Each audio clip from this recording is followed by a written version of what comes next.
नमस्कार मंडळी, मी सौ श्रेयसी कर्वे. गुरुपूजन भाग 1. मंडळी, 21 जुलैला गुरुपौर्णिमा आहे. या निमित्तानं माझ्या सद्गुरूंना वंदन करून या विषयाची थोडीशी माहिती घेण्याचा प्रयत्न या ऑडिओमधनं आपण करूया. गुरुपूजन, व्यासपौर्णिमा, गुरुपरंपरा याविषयीची थोडी माहिती यामधनं आपण घ्यायची आहे. आवडल्यास जरूर शेअर करा आणि माझा यूट्यूब चॅनल सबस्क्राईब करा. मंडळी, गुरुपौर्णिमा म्हणजे आषाढ शुद्ध पौर्णिमा हा व्यासपूजेचा दिवस. व्यासपूजेच्या या पवित्र दिवशी संस्कृती घडवणाऱ्यांचं पूजन होतं. संस्कृती घडवण्याचं काम वेगवेगळ्या प्रकारे पूर्वी वेगवेगळ्या ऋषीमुनींनी केलं. आत्ताच्या काळातसुद्धा हे वेगवेगळ्या माध्यमातून वेगवेगळे अधिकारी मंडळी करतच आहेत. म्हणूनच आपल्याजवळ असलेलं ज्ञान इतरांना देऊन आपल्या संस्कृतीचं जतन करण्याचं काम करणाऱ्यांचं आपण आदरानं या दिवशी पूजन करतो. म्हणूनच गुरुपूजन हे ज्ञानाचं पूजन. गुरुपूजन म्हणजे अनुभवाचं पूजन. गुरुपूजन म्हणजे सत्याचं पूजन असं जाणकार म्हणतात. असा जर गुरु मिळाला नाही तर कृष्णं वंदे जगद्गुरुं म्हणजे भगवान श्रीकृष्णाला गुरु मानून त्याने दाखवलेल्या जीवनपथावरून चालणं हेच आपल्यासाठी श्रेयस्कर. महर्षी व्यास हे समाजाचे खरे गुरु. त्यांनी सगळ्या विचारांचं, विषयांचं संकलन करून आपल्याला आपल्या संस्कृतीचा ज्ञानकोश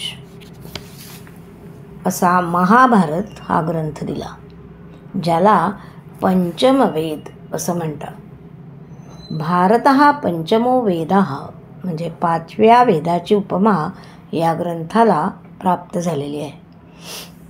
म्हणूनच परंपरागत व्यासपूजा ही गुरुपूजा मानली गेली आणि व्यासपौर्णिमा ही गुरुपौर्णिमा म्हणून साजरी होऊ लागली. गुरु म्हणजे जो लघु नाही तो, किंवा लघुला गुरु बनवतो तो.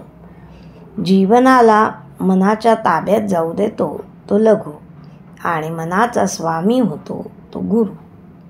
जीवनाच्या घसरत जाणाऱ्या प्रवाहात सुद्धा जो स्थिरपणे उभा राहू शकतो तो गुरु.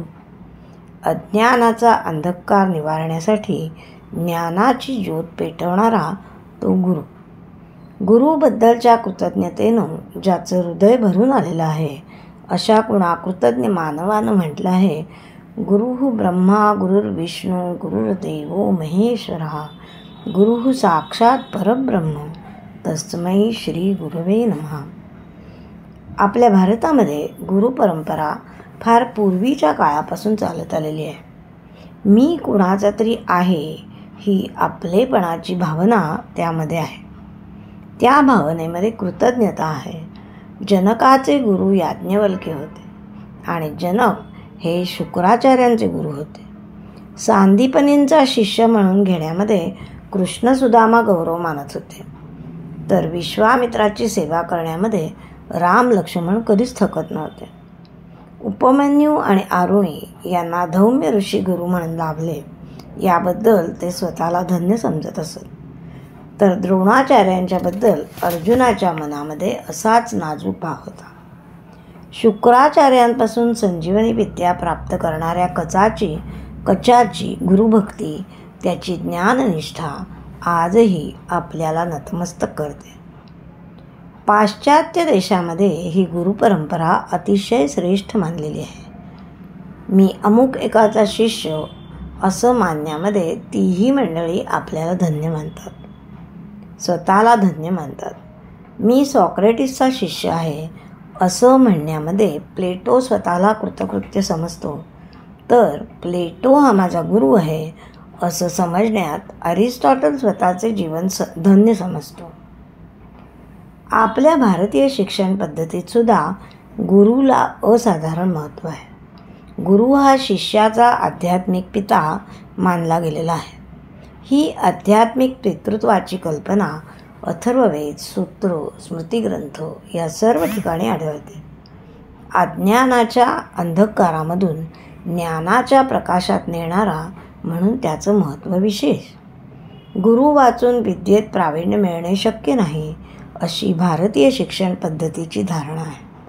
ही धारणा त्यावेळी इतकी दृढ होती की एकलव्याला जेव्हा द्रोणाने शिष्य म्हणून स्वीकारण्याचं नाकारलं, तेव्हा त्याने द्रोणाची मृण्मय मूर्ती करून तिच्या सान्निध्यात धनुर्विद्या प्राप्त करून घेतली.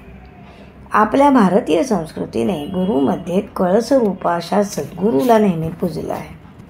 गुरु विश्वाच्या अनंततेचं तसंच सृष्टीच्या ज्ञानाचं दर्शन घडवतो, पण सद्गुरू जीवनाची कला शिकवून माणसाला ईश्वराभिमुख बनवतो. अध्यात्मविद्येचे दर्शन घडवणारा असा हा सद्गुरू जीवनाला सुंदर, निर्दोष आणि पवित्र बनवून आपला हात पकडून प्रभूच्या चरणाजवळ आपल्याला घेऊन जाणारा असा हा सद्गुरू. या गुरुपौर्णिमेच्या दिवशी या सद्गुरूंची पूजा करायची असते, त्यांना आदरांजली व्हायची असते. ती वाहूया उद्याच्या भागात.